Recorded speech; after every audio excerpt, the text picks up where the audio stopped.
Vidya. I know everybody is waiting for this video since long. It's about the residence visa process. So without any delay, let's get started. I would like to make different videos related to the residence visa process because it's a huge process and it just can't be done in one single video. So in this particular video, I would like to say what are the fees that are there in 2022, so you can be prepared, and what was my timeline, like when did I apply, what happened next, and what happened next. On high level, I would like to explain the stages, and usually there would be like 4 different stages. And later on, at the end of the video, if you can please post your questions on what would you like to know really about your residence visa. I will try to answer those particular questions in my upcoming videos, because I would be making separate videos on, like, stage 1 would be expression of interest, and then the second video would be on ITA, and then the third video would be on NZQA, fourth video would be on how was the interview with the case officer, what would be the questions asked in the interview. So I would make different separate videos for all of this 4.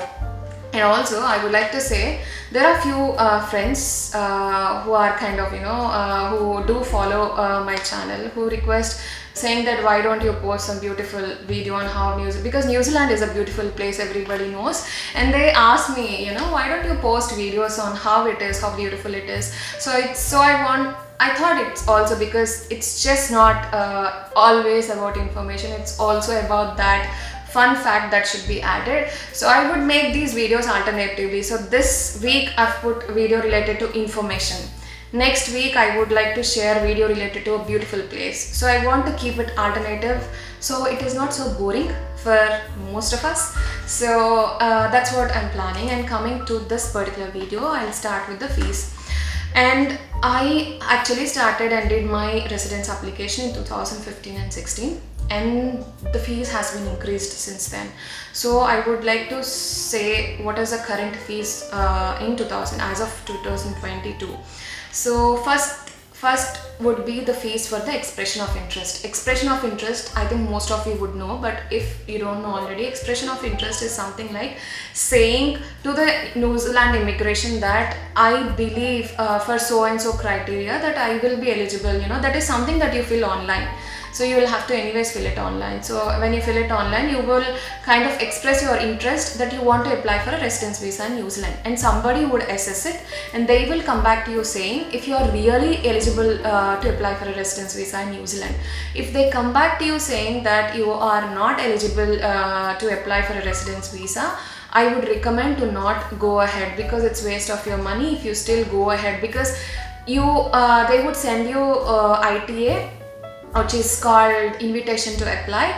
So when they only send invitation to apply when they accept your expression of interest.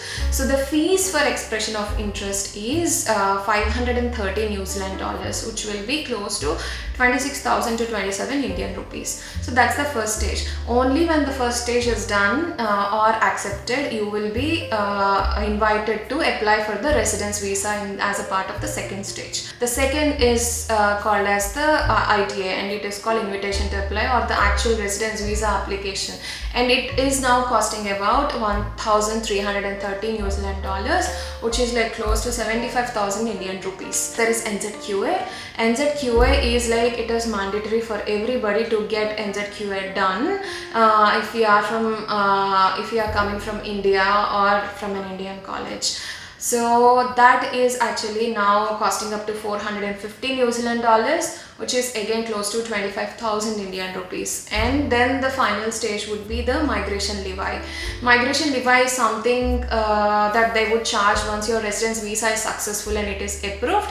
They would take that to post stickers on your passport and to take care of your initial things for the initial support and all. So that is now around 850 New Zealand dollars. So all this is coming to 2,600 New Zealand dollars, which is again coming close to 1.6 Indian rupees as of 2022. But excluding this, there is also, you know, kind of other miscellaneous expenses that you really have to spend, but you will not have a track of it. It's mainly, you know, you'll have to submit so much of documentation, and all of the documentation needs to be attested, or it needs to be what we say in India is notary. So we need to go and get that notarized. So this is because there are so many documents, you will not know, but we kind of ended up paying only for notarization about, you know, 5,000 Indian rupees. So I would say on a safe side, you know, keep at least 1.75 lakh to 2 lakh if you are doing the processing on your own. But again, if you are going for an agent, it is going to cost you again extra. So it is up to you if you want to go with an agent or want to do it by yourself. I did my application myself. So this is with respect to the fees, the part 1 of this video. And the part 2 of this video is high level timeline on how was my timeline. So I would start with expression of interest. So I did my expression of interest. I submitted my expression of interest on 27th May 2015. And then when I submitted it, I don't know the timelines now. It's all I'm talking about 2015 and 16. So, and then it has taken, I think, 2 to 3 weeks for them to come back and say if my expression of interest was successful or not.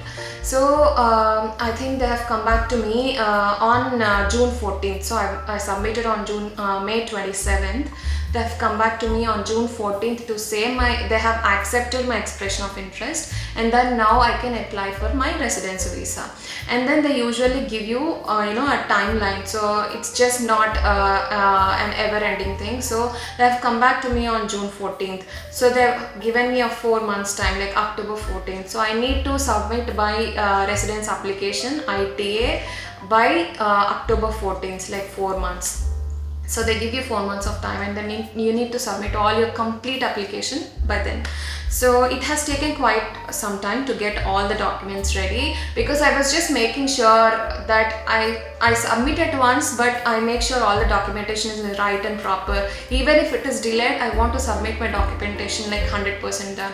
So I've taken a lot of time. So I've submitted my documentation on September 14th, 2015. And then once you submit this documentation, they would again put your documentation on hold until a case officer is assigned to you. So my case officer was assigned after about 3 months. So I think December 8th was the date when my case officer was assigned. And then I unfortunately then, like any other individual, I think there won't be a cakewalk for any person. I believe that, success or anything doesn't come alone. It comes with its own disadvantages and its own, rocks, piles, the hard journey that you have to take. So around that time, when the case officer has come to me, December 8th, my mother was critically ill. So she was in ICU. That we were told that we almost lost her. So it was a very tough situation for me, but now I'm really glad she's still with me. So but then that situation was really hard for me to cope. So I was on leave. I was not checking any emails. I was not looking at any messages. I was not in touch with anybody. Even I was not talking to anybody properly. So it was kind of that phase where I got mail from the case officer. And then I only was able to log in and check actually my emails after a month. So I actually logged in on Jan 8th. And then by then I already had multiple replies from the case officer. And then the last email said, if you are not going to respond to me by Jan 11th, I'm going to cancel your application. And then I have read that mail on Jan 8th, just 3 days before. See how lucky. It's just not your hard work. Sometimes luck needs to keep on adding to your hard work. Otherwise, even if you give so much of hard work, there is nothing that you can do.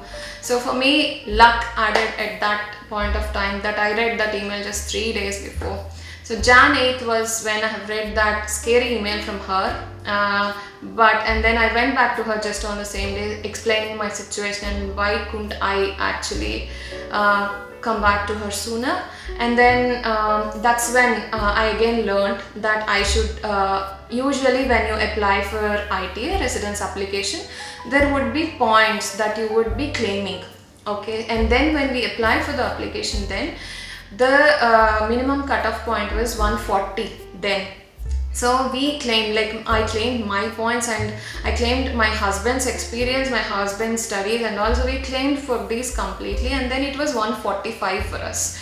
But then when the case officer was assigned, she came back to us saying that she has only given points for my age. I was a principal applicant, so she only gave points to my age, which was like she gave 30 points for the age bracket I was falling into. And then rest of all the qualifications, experience for me, my husband, everything was put 0, 0, 0, 0, 0. So you've only got 30 points out of 145 points. So you cannot be given residence visa. That's what she said. And then I was obviously shocked, but then also I wanted to know why it's not possible. And she actually mentioned in the same mail why it is not possible. It's just because usually, you know, the Indian experience, when you add your experience, when I applied for this visa, I think I was having about 6 to 7 years of experience. So any experience or any education that, because India for New Zealand, or I don't know if it is case with any other countries, but it is not, they don't compare it with comparable labor market. That's what they say. So any experience that we get in India is like they put 0. They don't consider it. So for them to consider this experience or our education qualifications, we need to get NZQA done, which I didn't know before, because that is when NZQA newly started in 2015, and now it is like it is mandatory, everybody knows it, but then not very less people knew it. So I didn't knew it, obviously. That's when I got to know in January that I need to get NZQA done if I have to claim points for rest of the things to get to 145. And then I think I got to know this on January 13th from her, and then I applied for NZQA on January 14th itself. And then there would be again 2 kinds of applications in NZQA. You can either apply a normal processing or you can go for a fast track processing. And then I thought I would go for a normal one, being so positive. But then it's been 2 months. It's like March 17th I didn't hear from them. So I thought maybe I should get that normal application converted to fast track. On March 20th, I converted my normal application to fast track, and then within 2 weeks, I think somebody was assigned to assess my qualification. So it has taken 2 weeks for somebody, you know, my application, when I submitted, it used to be unsubmitted, but then it changed to assigned. But then they again will take 2 weeks more to assess and, you know, let us know where we stand. I think it has taken the first week of April for them to say, okay, this, so your NZQA assessment has been done, and then this is what we have scored for you, and this is what your husband got. So they would send a soft copy, but they would also send you original, you know, that would come in an post. So you need to save original and also have your soft copy ready. So I sent the soft copy as and when I got to my case officer saying these were the things. So, and then the last final stage is that the case officer will schedule an interview with you. So I was a principal applicant, but then the interview would be scheduled based on the points you are claiming, for whom you are claiming the points for. If you are the only person who is claiming for the points and no other person, the interview would be only for you. But if you are claiming points for yourself and your spouse, the interview will be for both of them. It depends on for whom qualifications and what you are claiming for. So I had claimed points for both my husband and myself, so the interview was for both of us. So the case officer interviewed both of us. So there were a set of questions that the case officer asked. Usually there would be the same set of questions. So we were prepared with those questions, and I can tell you what are the questions and all as a part of a separate video. But then we gave our interview. I think we sent those assessments in first week of April, and the interview was scheduled around May. First week of May or second week of May. And then once the interview was done, they would again take about a month to give you the result. And again, the residence visa is also just not very straight. So there were 2 stages. It also started, I think, around 2015. That residence visa had unconditional residence visa and a conditional residence visa. Getting unconditional residence visa is good because there are no conditions on it, but conditional residence visa would have a condition. It's like there used to be a silver fern visa before, but now they are no more giving the silver fern visa. I think they converted that to a conditional residence visa, wherein they would give this condition and then say that they would give you 9 months of time to go find a job in New Zealand. If you are successful in finding a job in New Zealand within 9 months, then you will get the residence visa stamped. But if you are unsuccessful finding a job in 9 months, then you'll have to go back, and all the fees we paid so far, you're not going to get a penny out of it. So it's like we have to come back to our home country. So this was the case then, conditional and unconditional. And then 40% were conditional and then 60% were unconditional then. And I was literally praying to just give me an unconditional one, because at that time I had to go through so much of trauma and all. I was like, I don't have any more patience to go find a job and to face any more stress in finding a job in 9 months. I was literally praying that I should have a unconditional visa, and by God's grace, I think after a month, on June 14th, I used to keep on checking my status every day, because it was the online portal that they update the status, so you will not be in touch with the case officers. And Jan 14th I was given unconditional residence visa. I was so happy. And then I sent and then the next day I think I got a mail from my case officer. I said thanks to her, and then she asked me to send the original copies of NZQA I asked to save before. So original copy of NZQA and also an attested or a notarized copy of NZQA, I need to send them to UK. So all the case officer processing of the application happens in UK, London. It used to be happening in India before, but no more processing of the immigration. So there is an office in Mumbai, but they would just post you, put the visa stamp on it, but they don't do any of this scrutiny and all. So all this interviews and all case officer thing would happen in London. So I had to send this NZQA forms to London. And then they would then deduct the migration. So migration levy would be deducted only when your second stage, that is the residence visa application, was successful. So then they deducted a migration levy, and then they would send the instructions to put stickers, that residence visa stickers on our passport. So we should send our passport to the Mumbai branch office of the NZ Immigration, and then they would put the residence visa stickers on our passport.